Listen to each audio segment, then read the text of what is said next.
নমস্কার, জানিয়ে দেব পশ্চিমবঙ্গ এবং দেশ ও বিদেশের বাছাই করা 30টি গুরুত্বপূর্ণ সংবাদ। প্রথমেই থাকছে সংবাদ শিরোনাম। সাধ্যের মধ্যেই দেশের সেরা হতে হবে, ব্যারাকপুরের বাড়াখানায় পাত পেরে খেয়ে পুলিশকে বার্তা মুখ্যমন্ত্রীর। হুমায়ুনের চেক বাউন্সের হ্যাট্রিক, মোহামেডানের 1.5 কোটির চেক ফেল করতেই সমর্থকদের তুমুল বিক্ষোভ। ইস্তফা দিয়েছেন মোদি, নেট দুনিয়ায় ভাইরাল সই করা পদত্যাগপত্র, ফ্যাক্ট চেকে উঠে এলো সত্যিটা। 31 আগস্টের মধ্যে এসএসসির নিয়োগ শেষ না হলে ফের সুপ্রিমে রাজ্য, জানালো শিক্ষামন্ত্রী।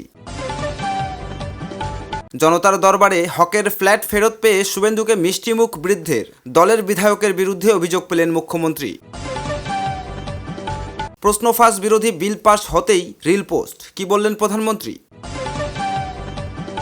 যাদবপুরের বিজেপি বিধায়কের বিরুদ্ধে দখলদারির অভিযোগ, জনতার দরবারে নালিশ শুনে তদন্তের আশ্বাস দিলেন শুভেন্দু। এআই দিয়ে তৈরি মোদির ভুয়ো ভিডিও ঘিরে কড়া পদক্ষেপ, মেটা ইন্ডিয়ার প্রধানের বিরুদ্ধে মামলা। দিনভর তল্লাশির পর মধ্যরাতে টুলু মণ্ডলের শিউরির বাড়ি থেকে বেরোলো পুলিশ, সকলকে বার করে ঝোলানো হলো তালা।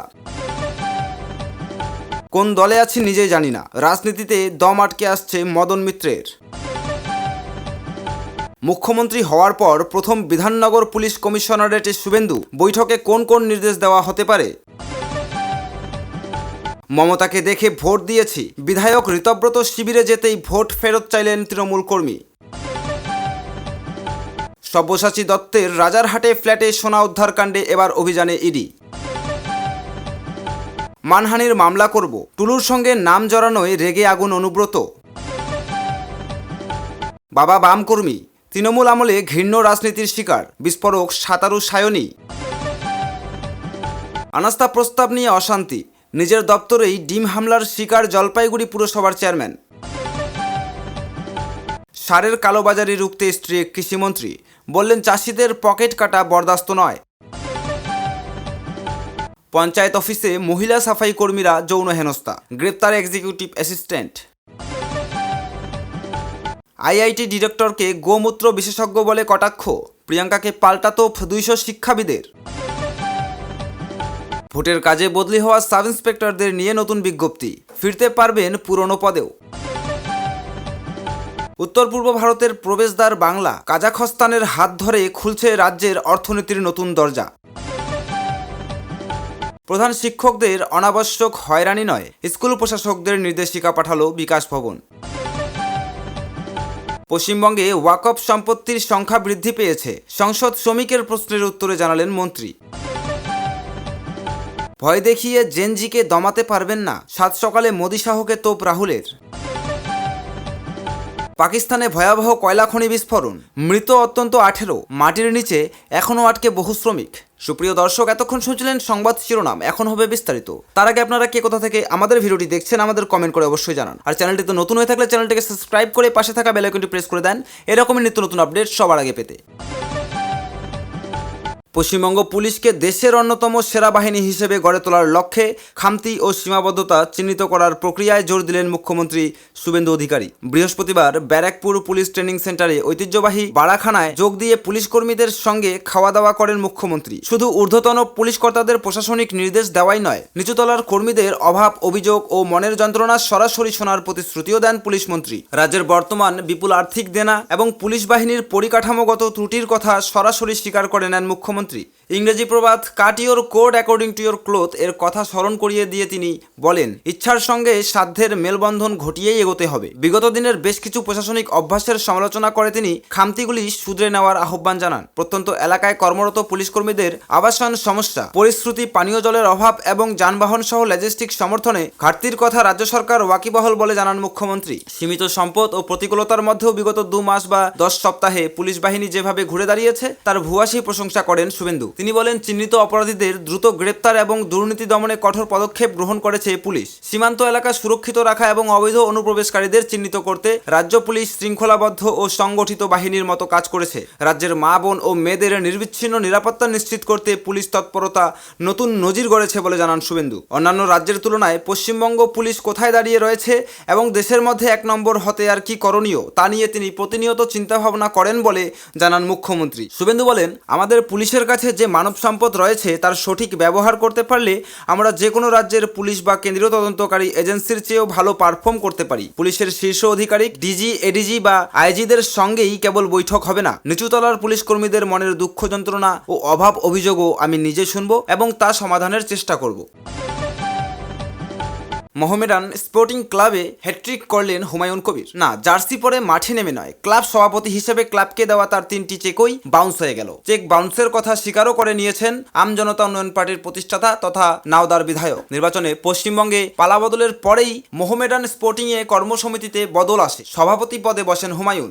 দায়িত্ব নিয়েই স্বভাবসিদ্ধি ঢঙে বিবিধ প্রতিশ্রুতি দিয়েছিলেন। তার মধ্যে অন্যতম বিভিন্ন সংস্থার কাছে ক্লাবের বকেয়া তিনি মিটিয়ে দিতে উদ্যোগ নেবেন। এহেন হুমায়ুন নিজে থেকে ক্লাবকে 1.5 কোটি টাকা দেওয়ার কথা ঘোষণা করেন। 50 লক্ষ করে 3টি চেক তিনি ক্লাবকে দিয়েছিলেন। সেই 3টি চেক বাউন্স করেছে। আগেই 2টি চেক বাউন্সের ঘটনা ঘটেছিল। বৃহস্পতিবার 3য় চেকটিও বাউন্স করে। এ ব্যাপারে হুমায়ুনের সঙ্গে যোগাযোগ করা হলে তিনি বলেন, আমার একটা পেমেন্ট ঢোকার কথা ছিল, সেটা সময়ে ঢোকেনি, তাই চেকগুলো বাউন্স হয়েছে। এরপরেই তার ফের প্রতিশ্রুতি, আগামী 10 তারিখের মধ্যে পুরোটা ক্লিয়ার হয়ে যাবে। হুমায়ুন বলেন, আইএফ এর কাছে ক্লাবের কিছু বকেয়া ছিল, সেটা মেটাতেই আমি এই টাকা দেব বলেছিলাম। শতাব্দী প্রাচীন ক্লাবটি গত কয়েক বছর ধরেই দুঃসময়ের মধ্য দিয়ে যাচ্ছে। আন্তর্জাতিক ফুটবল নিয়ামক সংস্থা ফিফা মোহামেডানের উপর ফুটবলার নেওয়ার ক্ষেত্রে নিষেধাজ্ঞা জারি করেছিল। সম্প্রতি তা প্রত্যাহার করেছে ফিফা। ডুরান্ডো কাপের শুরুটাও মন্দ হয়নি সাদা কালো শিবিরের। দুদিন আগে বেনারস এফসিকে 4 গোলে উড়িয়ে দিয়ে সেনাবাহিনীর টুর্নামেন্টে যাত্রা শুরু করেছে তারা। কিন্তু তার মধ্যেই সুর কাটল ক্লাব সভাপতি তথা হুমায়ুনের চেক বাউন্সের হ্যাট্রিকের ঘটনাটা। বৃহস্পতিবার কলকাতা লিগে মোহামেডানের খেলা ছিল সুরুচি সঙ্গের বিরুদ্ধে। সেই ম্যাচে দল 2 গোল জিতলেও সাদা কালো সমর্থকদের বিক্ষোভে তপ্ত হলো ক্লাব তাবু। চেক বাউন্সের কথা জানতে পেরেই তারা ক্লাবের মূল ফটক আটকে দেন। ক্লাবের অন্য এক কর্তাকে কার্যত বাধ্য করেন হুমায়ুনকে ফোন ধরতে। সরাসরি জানিয়ে দেন, হুমায়ুনের সঙ্গে কথা না বলিয়ে দিলে তারা তাবু থেকে কাউকে বেরোতে দেবে না। শেষ পর্যন্ত ফোনে ধরা হয় হুমায়ুনকে। সেই সময়েই ফোনে সমর্থকদের সঙ্গে উত্তপ্ত বাক্য বিনিময় হয় নাওদার বিধায়কের। আর্থিক অনটন ঘরে নিয়েই ক্লাব চালাচ্ছিলেন মোহামেডানের কর্তারা। বারংবার বিনিয়োগকারী বদলেও লাভ হয়নি। যে ক্লাবের আই লিগ খেলার মতো মজার জোর ছিল না, তাদের অন্তর্ভুক্ত করা হয়েছিল আইএসএল এর মতো টুর্নামেন্টে। গত মরশুমে মোহামেডানকে আইএসএল খেলানোর নেপথ্যে অন্যতম ভূমিকা ছিল তৎকালীন মুখ্যমন্ত্রী মমতা বন্দ্যোপাধ্যায়ের। কিন্তু তথৈবচ অবস্থায় লিগ শেষ করে মোহামেডান। জামানা বদলের পর হুমায়ুন সভাপতির দায়িত্ব নিয়ে সাদা কালো জনতাকে স্বপ্ন দেখানোর চেষ্টা করেছিলেন, কিন্তু 3 মাস কাটার আগেই সেই স্বপ্নের ফানুস চুপসে গেল। পদত্যাগ করেছেন প্রধানমন্ত্রী নরেন্দ্র মোদী। বৃহস্পতিবার দিনভর এই পদত্যাগপত্র নেট দুনিয়ায় ভাইরাল। সেখানে লেখা, ব্যক্তি এবং রাজনীতিক হিসেবে যাবতীয় দায়িত্ব নিয়ে প্রধানমন্ত্রীর পদ ছেড়েছেন মোদী। বহু নেটিজেন এই পোস্ট শেয়ার করে। তারা ধরে নেন সত্যিই প্রধানমন্ত্রী পদত্যাগ করেছেন। যদিও পরে ফ্যাক্ট চেক করে দেখা যায় এই চিঠি ভুয়ো। উল্লেখ্য, দেশ জুড়ে জেনজি প্রতিবাদে আবহে নানা ইস্যুতে ভুয়ো পোস্ট ছড়াচ্ছে। সেরকম ঘটেছে প্রধানমন্ত্রীকে নিয়েও। প্রেস ইনফরমেশন ব্যুরোর তরফ থেকে এক্স স্যান্ডেলে পোস্ট করা হয় প্রধানমন্ত্রীর পদত্যাগের চিঠিটি। পিআইবির সতর্কবার্তা প্রধানমন্ত্রী সই করা এই চিঠি সর্বত্র ছড়িয়ে পড়েছে, কিন্তু এটা ভুয়ো। প্রধানমন্ত্রী এমন চিঠি লেখেননি, সইও করেননি। এই ধরনের পোস্ট দেখলে সবসময় সেটা যাচাই করে নেবেন। গত কয়েকদিন ধরে প্রধানমন্ত্রীর একটি ভুয়ো ভিডিও ভাইরাল হয়েছিল। পিআইবির সতর্কবার্তা, এহেন পোস্ট বিশ্বাস করার আগে বা শেয়ার করার আগে অবশ্যই যাচাই করে নেওয়া প্রয়োজন। উল্লেখ্য, দেশ জুড়ে পড়ুয়াদের ক্ষোভকে কাজে লাগাচ্ছে বিদেশি শক্তিগুলি। এমন সম্ভাবনা উস্কে গিয়েছিল নিট বিরোধী আন্দোলনের সময় থেকেই। দিল্লি পুলিশ জানিয়েছে, আন্দোলন চলাকালীন সোশ্যাল মিডিয়ায় ভুল তথ্য ছড়ানো হচ্ছে এবং এর নেপথ্যে পাকিস্তানের বহু অ্যাকাউন্টের সন্ধান সত্যি মিলেছে। কেবল তাই নয়, সেই সঙ্গেই এটাও বলা হয়েছে অপারেশন সিন্দুরের সময়ে ওই অ্যাকাউন্টগুলি ব্যবহৃত হয়েছিল ভুয়ো খবর ছড়ানোর জন্য। পুলিশ জানাচ্ছে, এদের একমাত্র উদ্দেশ্য হলো মানুষকে উস্কে দেওয়া, বিশেষ করে শিক্ষার্থীদের বিভ্রান্ত করা। সেই সময় দিল্লি পুলিশের তরফ থেকে সকলকে সতর্ক করে বলা হয়েছে যেন কোনো শিক্ষার্থী এমন ভুয়ো পোস্ট, সম্পাদিত ভিডিও কিংবা বেনামি অ্যাকাউন্ট থেকে শেয়ার করা কন্টেন্ট থেকে প্রভাবিত না হন। তা সত্ত্বেও নেটিজেনদের অনেকেই ভুয়ো পোস্টের ফাঁদে পা দিচ্ছেন। এহেন পোস্ট তৈরি করে আসলে দেশবাসীকে বিভ্রান্ত করছে শত্রুরা। বাড়ছে এই আশঙ্কা। পিআইবির তরফেও এবার নেটিজেনদের সতর্ক করা হলো।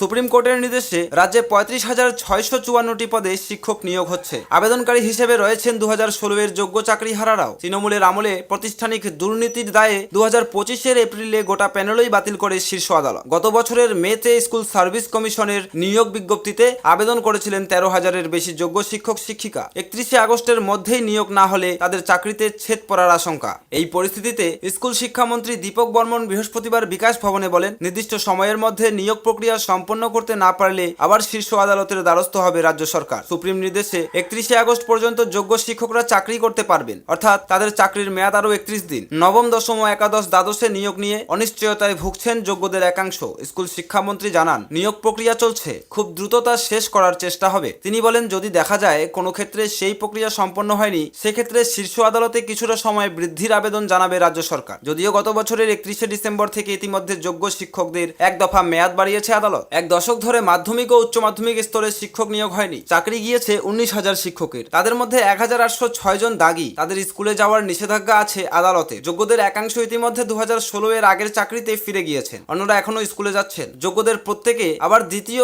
SLST উত্তীর্ণ হতে পারেননি। গ্রুপ সি এবং গ্রুপ ডি নিয়োগে গত মার্চে পরীক্ষা হয়েছিল, এখনো ফল প্রকাশিত হয়নি। মন্ত্রী জানান, দ্রুত ফল প্রকাশ করা হবে, তবে কোনো সময়সীমা তিনি জানাননি। যোগ্য শিক্ষক শিক্ষিকা অধিকার মঞ্চ 2016-এ প্রথম SLSTর সমস্ত যোগ্য শিক্ষক শিক্ষাকর্মীদের চাকরি সুনিশ্চিতের পাশাপাশি যোগ্য কয়েকজন শিক্ষিকার মৃত্যুতে 2 আগস্ট ধর্মতলায় শোক মিছিল ও স্মরণ সভার আয়োজন করা হয়েছে। 2016-এর যোগ্য গ্রুপ সিডির অধিকার মঞ্চের অমিত মণ্ডলের অভিযোগ, যোগ্য শিক্ষাকর্মীরা 16 মাস বেতন পাচ্ছে না। তাদের নিয়ে শিক্ষামন্ত্রী ভাবিত নন। যেসব স্কুলে অতিরিক্ত শিক্ষক আছেন, সেখান থেকে তাদের যেসব স্কুলে কম শিক্ষক রয়েছেন সেখানে বদলি করার কথা জানিয়েছিল স্কুল শিক্ষা দপ্তর। মন্ত্রী এদিন বলেন, অতিরিক্ত শিক্ষক হিসেবে যাদের এখন বদলি করেছে সরকার, তারাও ফের উৎসশ্রী পোর্টালের মাধ্যমে বদলির আবেদন করতে পারবেন। তাই যারা ভাবছেন অতিরিক্ত শিক্ষক হিসেবে তারা বদলি হলে পরে আর নিজের জেলায় ফিরতে পারবেন না, বিষয়টা তেমন নয়। উৎসশ্রী পোর্টালের মাধ্যমে আবেদন করে সংশ্লিষ্ট শিক্ষক আবার নিজের জেলায় ফিরতে পারবেন। মুখ্যমন্ত্রীর পদে শপথ নিয়েই শুভেন্দু অধিকারী বুঝিয়ে দিয়েছিলেন তার সরকার চলবে কথা কম কাজ বেশি নীতিতে। হাতে নাতে সেই নীতির সুফল পেয়ে বৃহস্পতিবার মুখ্যমন্ত্রী জনতার দরবার কর্মসূচিতে এসে তাকে মিষ্টি খাইয়ে গেলেন ভবানীপুরের 81 বছরের বৃদ্ধ প্রবীর মুখোপাধ্যায়। মুখ্যমন্ত্রীও হাসি মুখে তার পায়ে হাত দিয়ে প্রণাম করলেন। শুভেন্দুকে বুকে টেনে নিলেন বৃদ্ধ। তারপর সংবাদ মাধ্যমের প্রশ্নের উত্তরে ভবানীপুরের বৃদ্ধ মন্ত্রীকেও ঢালাও সার্টিফিকেট দিয়ে বলেন, সমস্যা থাকলে প্রত্যেকে মুখ্যমন্ত্রীর জনতার দরবারে আসুন, আমি বিচার পেয়েছি, সকলেই জাস্টিস পাবেন। গত 25শে মে সল্টলেকে বিজেপির রাজ্য দপ্তরে মুখ্যমন্ত্রীর জনতার দরবারে এসেছিলেন প্রবীর মুখোপাধ্যায়। অসাধু প্রমোটার চক্রের কবলে পড়েছিলেন ভবানীপুরের ওই বৃদ্ধের পরিবার। ঠাঁই হয়েছিল ভাড়া বাড়িতে। প্রমোটার জয় কামদারের বিরুদ্ধে মুখ্যমন্ত্রীকে সরাসরি অভিযোগ জানিয়েছিলেন তিনি। প্রমোটারকে বারবার ফ্ল্যাটের দাবি জানিয়েও কোনো কাজ হয়নি, বরং জুটেছিল হুমকি। বৃদ্ধ প্রবীরের মাথায় বন্দুক ঠেকানো হয়েছিল বলে অভিযোগ। 24 ঘন্টার মধ্যেই শুরু হয় প্রশাসনিক অ্যাকশন। প্রবীর মুখোপাধ্যায়ের ভাড়া বাড়িতে যান ইডির আধিকারিকরা। প্রমোটারের সঙ্গে তার চুক্তির কাগজ খতিয়ে দেখে ইডি আধিকারিকরা পদক্ষেপ করেন। সম্প্রতি হকের ফ্ল্যাট ফিরে পেয়েছেন ভবানীপুরের বৃদ্ধ। বৃহস্পতিবার শুভেন্দুকে ধন্যবাদ জানাতে ফুল আর মিষ্টি নিয়ে জনতার দরবারে হাজির হয়েছিলেন তিনি। তাকে দেখে মুখ্যমন্ত্রী নিজেই এগিয়ে এসে প্রণাম করেন। প্রবীরের আনা মিষ্টি চেখেও দেখেন শুভেন্দু। এদিন মুখ্যমন্ত্রীর জনতার দরবারে যাদবপুরের বিজেপি বিধায়ক সর্বরী মুখোপাধ্যায়ের বিরুদ্ধে দোকান দখলের মতো অভিযোগ তোলেন প্রতিমা রায় নামে এক মহিলা। তার দাবি, গত 30 বছর ধরে তারা শাড়ি ও জামা কাপড়ের একটি দোকান চালাচ্ছেন, কিন্তু গত 12 জুন রাতের অন্ধকারে তাদের সেই দোকানটি দখল করে নেওয়া হয়। ওই মহিলার অভিযোগ, বিধায়ক নিজে ঘটনাস্থলে উপস্থিত না থাকলেও তার 2 সাগরেদকে দিয়ে এই কাজ করিয়েছেন। তবে সব অভিযোগ উড়িয়ে দিয়েছেন সর্বরী। সংবাদ মাধ্যমে তার উল্টো দাবি, অভিযোগকারী মহিলা সম্পূর্ণ অসত্য বলেছেন। উনি সাবটেন্ডেন্ট হিসেবে দীর্ঘদিন ধরে দোকানটি বেআইনিভাবে আটকে রেখেছেন। মূল দোকানের মালিক আমার কাছে সাহায্য চাইলে দলের কর্মীরা মধ্যস্থতা করে দোকান ছাড়তে বলেন, কোনো দখলদারি হয়নি। একই সঙ্গে তার সংযোজন, বিজেপি রাজ্য ক্ষমতায় এসেছে মানুষকে সঠিক বিচার দিতে, দখলদারি প্রশ্রয় দিতে নয়। আমি মুখ্যমন্ত্রীর উপর সম্পূর্ণ আস্থাশীল। উনি জানতে চাইলে সব তথ্য প্রমাণ তুলে ধরব।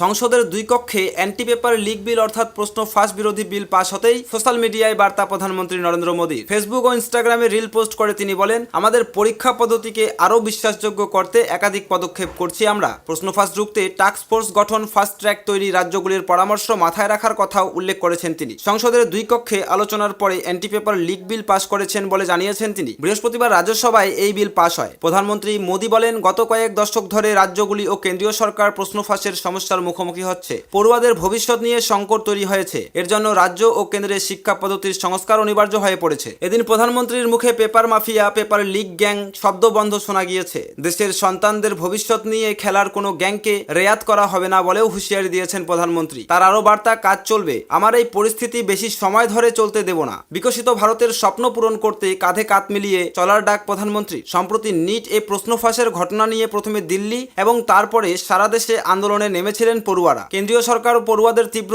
দড়ি টানাটানির পরে অবশেষে পড়ুয়াদের দাবি মেনে ইস্তফা দিয়েছেন তৎকালীন কেন্দ্রীয় শিক্ষামন্ত্রী ধর্মেন্দ্র প্রধান। বাকি দাবিগুলিও পূরণ করার আশ্বাস দিয়েছে কেন্দ্রীয় সরকার। তার মাঝেই প্রশ্ন ফাঁসের বিরোধিতা করে সোশ্যাল মিডিয়ায় ভিডিও পোস্ট করেছেন প্রধানমন্ত্রী। প্রশ্ন ফাঁস রুখতে কি করেছে কেন্দ্রীয় সরকার সেটাও এর আগে সোশ্যাল মিডিয়ায় পোস্ট করে জানিয়েছিলেন তিনি। বিজেপির এক বিধায়কের বিরুদ্ধে দখলদারির অভিযোগ পৌঁছালো সোজাসুজি মুখ্যমন্ত্রীর কাছে। জনতার দরবারে একই সঙ্গে অভিযোগ উঠল তৃণমূলের এক প্রভাবশালী প্রাক্তন বিধায়কের বিরুদ্ধেও। সবকটি অভিযোগ গুরুত্ব সহকারে খতিয়ে দেখার আশ্বাস দিয়েছেন মুখ্যমন্ত্রী শুভেন্দু অধিকারী। বৃহস্পতিবার বিধাননগর বিজেপি কার্যালয়ে আয়োজিত সাধারণ মানুষের অভাব অভিযোগ শোনার কর্মসূচি বা জনতার দরবারে বসেছিলেন ভবানীপুরের বিধায়ক তথা মুখ্যমন্ত্রী। সেখানেই যাদবপুরের বিজেপি বিধায়ক সর্বরী মুখোপাধ্যায়ের বিরুদ্ধে দোকান দখলের মতো অভিযোগ তোলেন প্রতিমা রায় নামে এক মহিলা। তার দাবি, গত 30 বছর ধরে তারা শাড়ি ও জামা কাপড়ের একটি দোকান চালাচ্ছিলেন, কিন্তু 12 জুন রাতের অন্ধকারে তাদের সেই দোকানটি দখল করে নেওয়া হয়। ওই মহিলার অভিযোগ, বিধায়ক নিজে ঘটনাস্থলে উপস্থিত না থাকলেও তার 2 সাগরতকে দিয়ে এই কাজ করিয়েছিলেন। তবে সমস্ত অভিযোগ স্রেফ উড়িয়ে দিয়েছেন যাদবপুরের বিধায়ক সর্বরী মুখোপাধ্যায়। তার উল্টো দাবি, অভিযোগকারী মহিলা সম্পূর্ণ অসত্য বলেছেন। উনি সাবটেন্ডেন্ট হিসেবে দীর্ঘদিন ধরে দোকানটি বেআইনিভাবে আটকে রেখেছেন। মূল দোকানের মালিক আমার কাছে সাহায্য চাইলে দলের কর্মীরা মধ্যস্থতা করে দোকান ছাড়তে বলে। কোনো দখলদারি হয়নি। একই সঙ্গে তিনি যোগ করেন, বিজেপি রাজ্যে ক্ষমতায় এসে মানুষকে সঠিক বিচার দিতে, দখলদারি প্রশ্রয় দিতে নয়। আমি মুখ্যমন্ত্রীর উপর সম্পূর্ণ আস্থাশীল। উনি জানতে চাইলে সব তথ্য প্রমাণ তুলে ধরেন।